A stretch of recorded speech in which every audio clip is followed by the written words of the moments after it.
नमस्कार, स्वागत है आपका न्यूज स्टेट उत्तराखंड उत्तर प्रदेश पर। मैं हूं आपके साथ अनिल और आप देख रहे हैं सबसे बड़ा मुद्दा।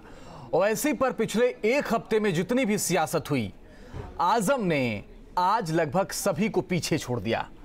ओवैसी, संगीत सोम समेत कई नेता दादरी गए, लेकिन आजम खान ने बिना दादरी गए ही सियासत के सारे रिकॉर्ड तोड़ दिए।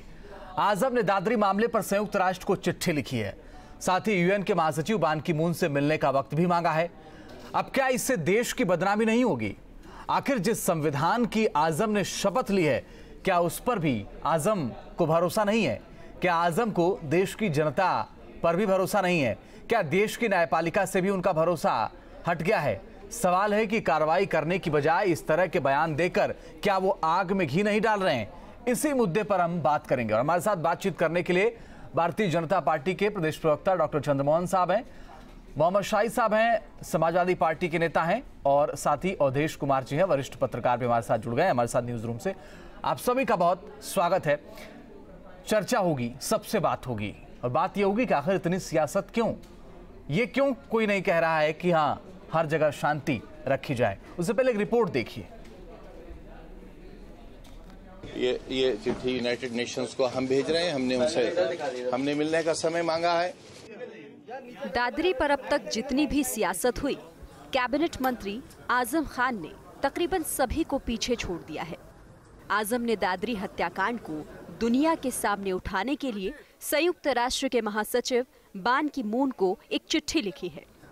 पूरी दुनिया जानती है, आपके ये सारे चैनल्स पूरी दुनिया में देखे जाते हैं, लेकिन हम आधिकारिक तौर पर एक शहरी के नाते यूनाइटेड नेशंस से ये अपील करने जा रहे हैं, और ये चिट्ठी हम आपको देंगे अभी। इसमें हमने यही मांग की है कि हिंदुस्तान में कमजोर मुस्लिम अक़लियत के साथ बहुत नाजेबा सलूक हो रहा है।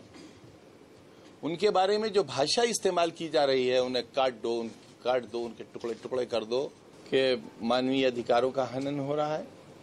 मुसलमान बहुत खौफजदा हैं, सिर्फ गुमान की बुनियाद पर उन्हें मारा जा रहा है। दहशत के माहौल में वो जी रहे हैं। आजम ने अंदेशा जताया कि आरएसएस और बीजेपी देश को हिंदू राष्ट्र बनाने जा रही हैं। उन्होंने पूछा है कि हिंदू राष्ट्र में मुसलमानों की हैसियत क्या होगी और नक्शा क्या होगा। ये बात बिल्कुल साफ हो गई कि आरएसएस, भारतीय जनता पार्टी, इसे जल्द हिंदू राष्ट्र बनाना चाहती हैं भारत को। और अब क्योंकि भारत को हिंदू राष्ट्र बनाने की बड़ी मजबूत तैयारी है, ऐसे में हमें ये मालूम होना चाहिए उस वक्त हमारी भूमिका क्या होगी और हमारी हैसियत क्या होगी। और आरएसएस से, भारतीय जनता पार्टी से और देश के वजीर आजम के साथ साथ भारत के राष्ट्रपति जी से भी हमारी ये अपील है कि इस संबंध में उन्हें एक गोल मेज कॉन्फ्रेंस बुलानी चाहिए और इस पर बात होनी चाहिए। क्या होगा देश का अगला नक्शा और किस तरह लोग उसमें रहेंगे। हैरत की बात यह है कि दादरी के बाद आजम को सीरिया और इराक की याद आ रही है।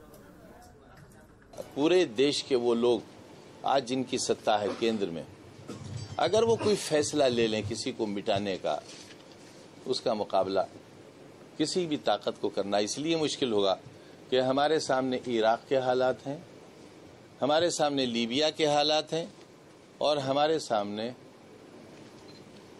मिस्र के हालात भी हैं। बीजेपी ने आजम के इन बयानों की निंदा की है। उत्तर प्रदेश सरकार का कोई कैबिनेट मंत्री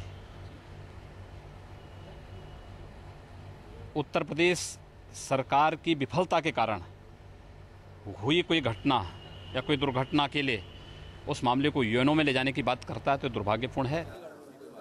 अखलाक के परिवार को दिए मुआवजे पर भी बयानबाजी थम नहीं रही। वहीं कांग्रेस ने पूरी सियासत को बीजेपी और एसपी की मिली भगत बताया है। मनोज मिश्रा सब इंस्पेक्टर बरेली में मरा है, पशु तस्करों की गोली से मरा है। उस गरीब के घर लखीमपुर में एक भी राजनीतिक नेता नहीं गया, किसी दल का भी, सिवाय भाजपा के। और 18 मेडल प्राप्त सब इंस्पेक्टर है। उत्तर प्रदेश के मुख्यमंत्री के मुंह से एक बोल नहीं फूटा। बीजेपी और जो समाजवादी है, इन दोनों की कारगुजारी एक जैसी है। वो उस पर तोहमत लगाते हैं, वो उस पर तोहमत लगाते हैं। सवाल ये है कि क्या आजम खान दादरी में भड़की सियासी आग में घी डाल रहे हैं? वो संयुक्त राष्ट्र क्यों जा रहे हैं जबकि सूबे में खुद उनकी ही सरकार है? सुरक्षा की जिम्मेदारी उनके ही कंधों पर है। इस तरह के बयान देकर क्या वो अखिलेश सरकार पर दबाव डालने की कोशिश कर रहे हैं? लखनऊ से विनोद मिश्रा के साथ bureau report, news state, Uttarakhand, Uttar Pradesh. आगे बढ़ते हैं, एक एक सवाल बताते हैं कि आखिर न्यूज स्टेट के सवाल क्या हैं जिन पर आज हम चर्चा करेंगे। हमारे सवाल हैं, संयुक्त राष्ट्र को आजम खान ने क्यों चिट्ठी लिखी? आज इस पर चर्चा होगी। आजम को उस संविधान पर भरोसा नहीं जिसकी उन्होंने शपथ ली है और आज उत्तर प्रदेश में कैबिनेट मंत्री हैं। क्या आजम को देश की न्यायपालिका पर भी भरोसा नहीं है? दादरी मामले का अंतर्राष्ट्रीयकरण करने से क्या देश की बदनामी नहीं होगी? आजम का बयान, देश का अगला नक्शा क्या होगा? क्या यह देश को बांटने वाला नहीं है? दादरी में उठी सियासी आग में क्या आजम घी डालने का काम नहीं कर रहे हैं? क्यों महत्वपूर्ण सवाल हैं जिन पर आज चर्चा होगी। और इस वक्त हमारे साथ बातचीत करने के लिए खास मेहमान भी जुड़ गए हैं। हमारे साथ डॉक्टर चंद्रमोहन जी हैं, भारतीय जनता पार्टी के प्रदेश प्रवक्ता हैं, साथ ही अवधेश कुमार जी हैं, वरिष्ठ पत्रकार हैं, मेरे साथ जुड़े हुए हैं। दोनों का बहुत स्वागत है। थोड़ी देर में मोहम्मद शाहिद साहब भी जुड़ेंगे, समाजवादी पार्टी के नेता हैं। अवधेश जी, सबसे पहले आपके पास ही आना चाहूँगा। आपने रिपोर्ट को बहुत गौर से सुना होगा। आजम खान ने बहुत सारे बयान दिए हैं प्रेस कॉन्फ्रेंस करके। इन बयानों के मायने क्या हैं? जबकि आप उत्तर प्रदेश सरकार में कैबिनेट मंत्री हैं, लॉ एंड ऑर्डर का जो मसला है वो स्टेट गवर्नमेंट का होता है। ऐसी स्थिति में ऐसे बयान का क्या मतलब है? देखिए, आजम खान, मैं इस घटना पर भी नजर रखे हुए हूँ। आजम खान एक जिसको कहते हैं कि बॉर्न कम्युनल, एक पैदाइशी सांप्रदायिक व्यक्ति हैं। उनका पूरा अलीगढ़ का छात्र जीवन सांप्रदायिकता से भिरा रहा है। मुजफ्फरनगर दंगों में उनका बिल्कुल आरोपियों में उनका नाम रहा है। लेकिन इस समय जो कुछ वो कर रहे हैं उससे कई सवाल पैदा होते हैं। देखो, मेरी समझ में ये आ रही है कि इस देश में एक नई प्रकार के सांप्रदायिक ध्रुवीकरण की कोशिश हो रही है, जिसमें मुसलमानों का कौन बड़ा नेता है। एक तरफ असदुद्दीन ओवैसी है, तो आजम खान को लग रहा है कि उसके समानांतर मैं स्वयं को खड़ा करूं। असदुद्दीन ओवैसी जब आकर के दादरी से बयान देके चले गए, उसके बाद आजम खान की नींद खुली है और असदुद्दीन ओवैसी उत्तर प्रदेश में प्रवेश करने वाले हैं। तो एक तरफ असदुद्दीन ओवैसी है जो देश में एक उसी प्रकार की भावना पैदा करके मुस्लिम सांप्रदायिकता को उभार करके देश में तनाव पैदा करना चाहते हैं। दूसरी ओर आजम खान उत्तर प्रदेश सरकार में मंत्री है जो उसके समानांतर उसी प्रकार का काम कर रहे हैं। एक मंत्री जिसने संविधान के तहत शपथ लिया हो, वो संयुक्त राष्ट्र संघ में देश के खिलाफ चला जाए, मैं समझता हूं कि दुनिया की यह पहली घटना होगी। ये देश विरोधी हरकत है और आश्चर्य है कि समाजवादी पार्टी, जिसमें एक से एक समझदार नेता है, उनने अभी तक इनको इससे रोका क्यों नहीं है। इस कार्रवाई के आधार पर उनको मंत्रिमंडल से बर्खास्त किया जाना चाहिए था, उन पर तो मुकदमा दर्ज होना चाहिए था, पहली बात। दूसरी बात कि दादरी की घटना इतनी दिल दहलाने वाली है कि कोई भी व्यक्ति उसका समर्थन नहीं कर सकता है। लेकिन क्या किसी पार्टी ने, कोई भी पार्टी, चाहे वो कांग्रेस हो, भाजपा हो, समाजवादी पार्टी हो, किसी पार्टी ने इस घटना का समर्थन किया है जिसके आधार पर आजम खान इस प्रकार की कार्रवाई की बात कर रहे हैं कि देश को हिंदू राष्ट्र बनाया जा रहा है?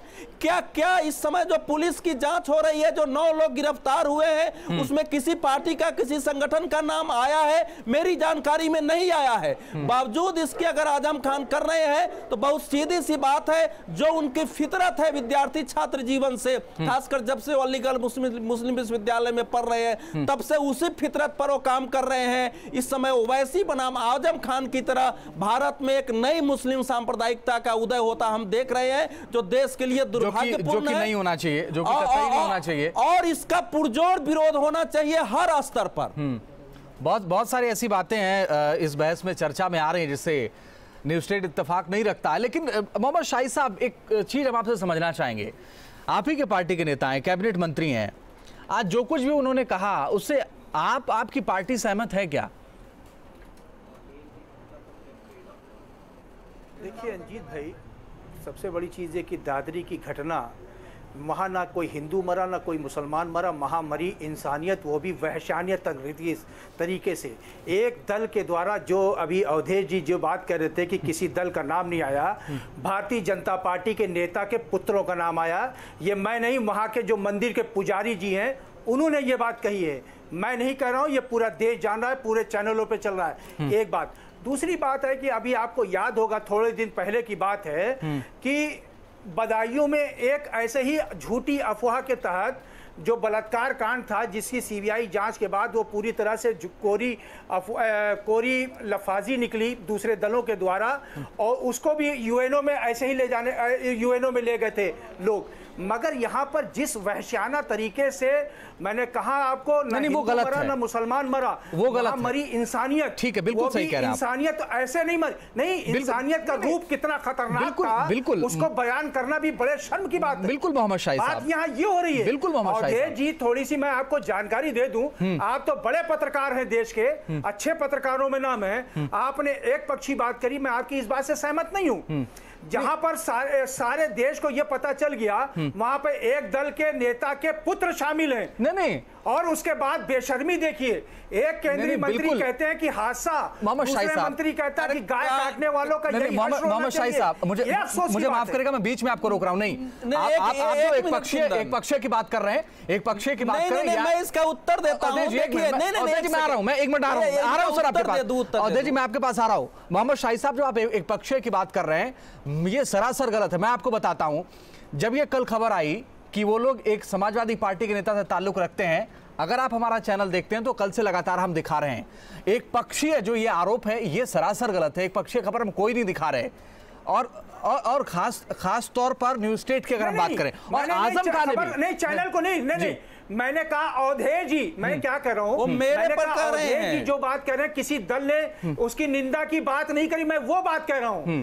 मैं कह रहा हूं कि एक दल का नाम पूरे देश में उजागर हो गया, मैं वो बात नहीं, मैं इसका उत्तर देखिए, ये मैं अवधेश जी को भी नहीं कर रहा हूं, मैं अवधेश जी को भी नहीं कर रहा हूं, मैं कह रहा हूं अवधेश जी को हो सकता। मेरा इसका उत्तर यह है कि उत्तर प्रदेश सरकार के हाथ में अभी जांच है। मैं समझ गया आपकी बात। उत्तर प्रदेश सरकार के हाथ में इसकी जांच है, वो डिक्लेयर करे कि क्या भारतीय जनता पार्टी ने सोच समझ के कार्रवाई की है। अगर ये हो जाती है तब उस पार्टी की निंदा होगी। अगर कोई निजी रूप से उस घटना में शामिल है, इस जघन्य घटना में, इस जघन्य घटना पर जैसी जघन्य राजनीति हो रही है, उससे लोगों का दिल दहल रहा है। मैं ये कह रहा हूं, मैं ये भी कह रहा हूं कि दादरी में और भी मुसलमान रहते हैं, वहां के हिंदुओं ने प्रदर्शन किया है कि यहाँ के मस्जिद बनाने में हमने मदद की है, इनके घर बनाने में हमने मदद की है। ये घटना कुछ बहसियों के कारण हो गई है। देखिए, उसको एक देश का, एक प्रदेश का एक मंत्री इस ढंग से सांप्रदायिक रूप देता है तो उसका विरोध करना पड़ेगा। अंजीत भाई, आप जिस नेता की बात कर रहे हैं, जो उत्तर प्रदेश में बाहर के नेता हैं, वो भारतीय जनता पार्टी के एजेंट हैं, असदुद्दीन ओवैसी। मैं आपके चैनल के माध्यम से खुला आम उनके ऊपर इल्जाम लगा रहा हूं। वो काम कर रहे हैं कि जो भाईचारा उत्तर प्रदेश में देश में बना है उसको तोड़ने का प्रयास कर रहे हैं। वो भारतीय जनता पार्टी के पैसे पे काम कर रहे हैं। मोहम्मद शाही साहब, मुझे माफ करेगा, जनता पार्टी प्रमोट कर रही है। मुझे माफ करेगा, ये अगर आप ये सवाल उठाएंगे तो आपको ये जवाब देना पड़ेगा कि असदुद्दीन ओवैसी को दादरी जाने की इजाजत किसने दी। नहीं, असदुद्दीन ओवैसी, सुनो, असदुद्दीन ओवैसी के साथ कांग्रेस पार्टी का आंध्र प्रदेश में गठबंधन रहा है। वो यूपीए की सरकार को, समाजवादी पार्टी की सरकार के साथ यूपीए की सरकार को समर्थन देती रही है, और जब वो खड़ा होता है अकेले तो आप उसको भारतीय जनता पार्टी का समर्थक कह दीजिए। ये इसको देश स्वीकार नहीं करेगा। इस समय असदुद्दीन ओवैसी, ठीक है अवधेश जी, अब हमें लग रहा है हमारा मुद्दा भटक रहा है। नहीं, मुद्दा भटक नहीं रहा है, मोहम्मद शाही साहब, हमें लग रहा है हमारा मुद्दा भटक रहा है। डॉक्टर चंद्रमोहन जी, अजीत, मुद्दा बिल्कुल सही है। डॉक्टर चंद्रमोहन जी, हमें हमारा सवाल आजम खान के बयान पर है। नहीं, डॉक्टर चंद्रमोहन जी, सर मैं बिल्कुल आऊंगा सर आपके पास। डॉक्टर चंद्रमोहन जी, सवाल बार बार यही उठ रहा है कि आखिर जो बयान आजम खान ने दिया है इसके क्या माने। वो बार बार ये कह रहे थे कि एक सवाल तो देखिए डॉक्टर चंद्रमोहन, ये भी उठ रहे हैं कि कुछ प्रधानमंत्री इस पर क्यों नहीं बोलते, तो सवाल उठ रहे हैं। उन्होंने कहा कि हम यूएन को चिट्ठी लिख रहे हैं, हम वहां पर अपनी बात रखेंगे, प्रधानमंत्री तो सुन ही नहीं रहे। देखिए, जो दादरी हादसे के बाद में आजम खान जी ने बोलना शुरू किया और दादरी हादसा पूरी तरीके से उत्तर प्रदेश सरकार की विफलता थी। हमने कहा, न्यूज नेशन पे नहीं लेकिन बाकी जगह चर्चाओं में हमने कहा, भारतीय जनता पार्टी ने कहा कि आजम खान उत्तर प्रदेश में विषाक्त बोने का काम कर रहे हैं और आज जो उनका बयान है वो उसकी परिणति है। जो मंत्री परिषद के सदस्य हैं, मैंने बयान जारी किया, मैंने भारतीय जनता पार्टी ने बयान जारी किया कर रहे हैं कि आजम खान केवल और केवल क्या कर रहे हैं, साध्वी अरे आदित्यनाथ जी संगीत सोम क्या कर रहे हैं। देखिए शाहिद जी बीच में मत बोलिए, ए शाहिद जी बीच में मत बोलिए, बोला नहीं हूं मैं, चर्चा नहीं हो पाएगी, फिर उपदेश मत देना आप। नहीं मोहम्मद, डॉक्टर चंद्रमोहन जी बोल लीजिए, शाहिद साहब सुन लीजिए फिर जवाब दीजिएगा आप, बोलिए चंद्रमोहन जी। आज जिस तरह के हालात पैदा हो रहे हैं उत्तर प्रदेश में दादरी हादसे के बाद में, उसके लिए अगर कोई एक शख्स जिम्मेदार है तो उस शख्स का नाम आजम खान है। उत्तर प्रदेश की हालत खराब करके क्या आजम खान यहाँ बवाल करने आए थे? आप बताओ मेरे को। नहीं आप सुनो, जो वो बोल रहे हैं, कह रहे हैं कि ये पाकिस्तान चले जाएंगे। आप बताओ, भारत में रह रहे हैं, भारत के वो एक राज्य के सरकार में प्रमुख मंत्री हैं, इसका मतलब क्या है कि वो अपनी सरकार पर सवाल उठा रहे हैं। उनको शीघ्रता से मुख्यमंत्री पद की कुर्सी चाहिए और उनको इतनी लालसा है तो वो क्यों ऐसा कर रहे हैं? भाई क्या करना चाहते हैं उत्तर प्रदेश को? उसके लिए जिम्मेदार कौन है? बिसाड़े से 1.5 किलोमीटर दूर पुलिस चौकी है, मंदिर के माइक से आवाज लगती है, पुलिस क्या करती है बिसाड़े की? बहुत सारे तथ्य हैं, न्यायपालिका न्याय देगी। पुलिस ने जो काम किया वो तो भरोसा सराहनीय है, इंतजार कीजिए। पुलिस का काम तो सराहनीय है। अरे कैसे, फिर आप कैसी बात कर रहे हैं? अरे भाई, आप पुलिस ने क्या काम किया? काहे के सराहनीय है? हालत खराब है, उत्तर प्रदेश थर-थर कांप रहा है। आप यहाँ बैठने आए हो या चर्चा करने आए हो, समाजवादी पार्टी की नुमाइंदगी, आपको निंदा करनी चाहिए आजम खान की।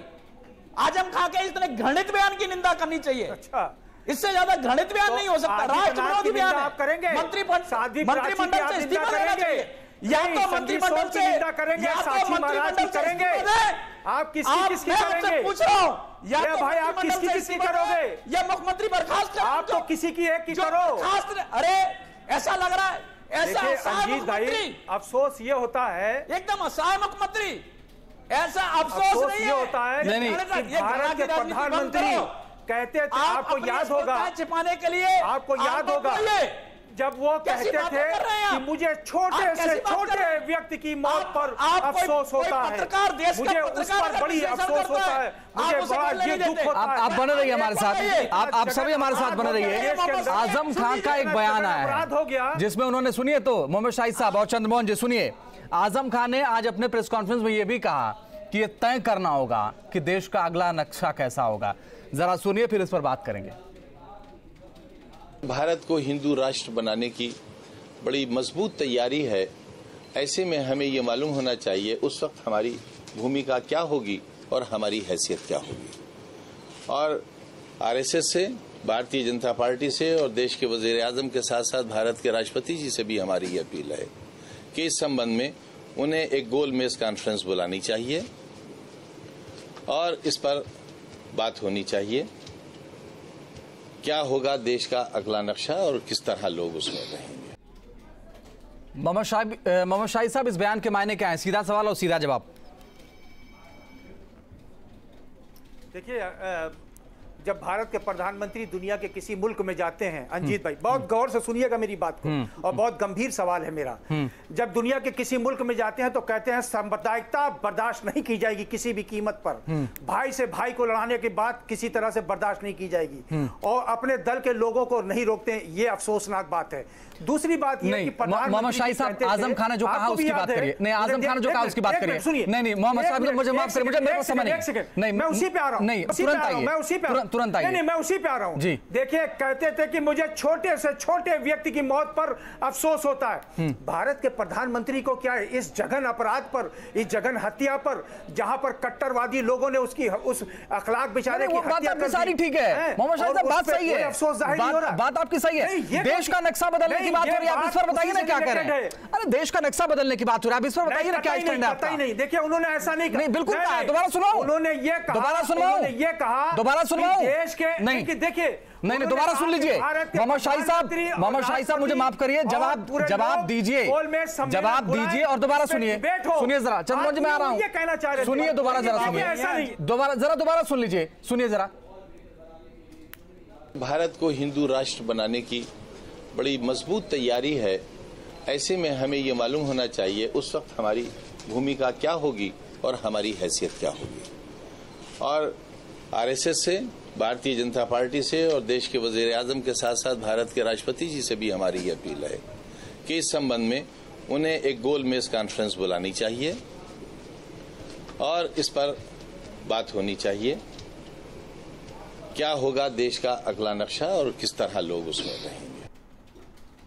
मोहम्मद शाहिद साहब, क्या होगा देश का अगला नक्शा, इस पर कैसे लोग रहेंगे, ये इसको गंभीर नहीं मान रहे आप, इसको बहुत छोटी बात मान रहे हैं आप।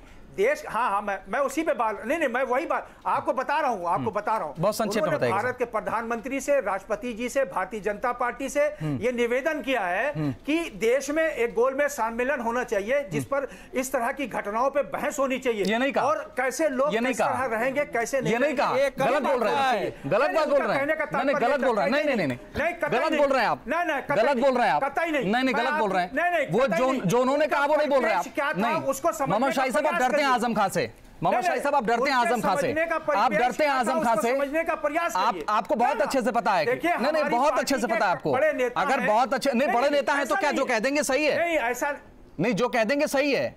आप अगर आपको गलत लगता है तो आप कहिए ना, आप उसके बयान को क्यों गलत बता रहे हैं। मैं समझ रहा हूं मोहम्मद शाहिद साहब, लेकिन जो उन्होंने कहा है वो उसी पर तो बात होगी। आप एक बौद्धिक सांप्रदायिक व्यक्ति हैं और देश का नक्शा मतलब देश के विभाजन की बात कर रहे हैं बहुत स्पष्ट रूप से। ठीक है मोहम्मद शाहिद साहब, मेरे पास वक्त कम है, ठीक है मेरे पास वक्त बहुत कम है। डॉक्टर चंद्रमोहन जी, प्रधानमंत्री, राष्ट्रपति जी, ठीक है डॉक्टर चंद्रमोहन जी, जल्दी से। जी डॉक्टर चंद्रमोहन जी, तय करें, वो ये कहना चाह रहे हैं। इनको चुप करिए जी, बोलिए आप जल्दी, आवाज बंद करिए। देखिए, जो आजम खान जी बोल रहे हैं वो केवल और केवल घृणा की राजनीति कर रहे हैं, बांटने की राजनीति कर रहे हैं। और आजम खान, जो आदरणीय अवधेश जी ने कहा कि वो केवल और केवल वोट बैंक की राजनीति करने के लिए जितना ज्यादा भद्दा बोल सकते हैं, जितना ज्यादा राष्ट्र विरोधी बोल सकते हैं वो बोल रहे हैं। ये वो व्यक्ति हैं जो सेना के बारे में सवाल उठाते हैं, इनका कोई राजनीतिक व्यू नहीं है। बोल तो संगीत सोम भी रहे हैं, बोल तो संजीव बालियान भी रहे हैं, केवल चंद्रमोहन जी नहीं संजीव बालियान क्या बोल रहे हैं, संगीत सोम क्या बोल रहे हैं, आप बता दो मेरे को। आप चर्चा क्यों नहीं कर रहे संजीव बालियान के बोलने पर? 3 दिन से उसी पे चर्चा हो रही है। आजम खान जी के बोलने पर ही क्यों चर्चा कर रहे हैं? नहीं सर, 3 दिन से चर्चा हो रही है।